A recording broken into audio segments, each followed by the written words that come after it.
సూర్యాపేట తెలంగాణ రైతాంగ సాయుధ పోరాట యోధులు మాజీ ఎంపీ భీమిరెడ్డి నరసింహారెడ్డి జీవితం ఆదర్శనీయమని సిపిఎం జిల్లా కార్యదర్శి మల్లు నాగార్జునరెడ్డి అన్నారు.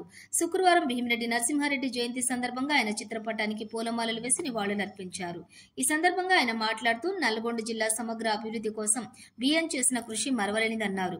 3 సార్లు ఎంపీగా 2 సార్లు ఎమ్మెల్యేగా పనిచేసి నీతిగా నిజాయితీగా పనిచేశారని అన్నారు.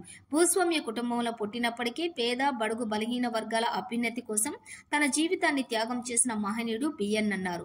శ్రీరామ్ సాగర్ 2వ దశ పనులు ప్రారంభించారని, బిఎన్ చేసిన పోరాటం మూలంగా నేడు తుంగతుర్తి, సూర్యాపేట, కోదాడ నియోజకవర్గాలలో లక్షలాది ఎకరాలలో వరి పంట సాగు అవుతుందన్నారు.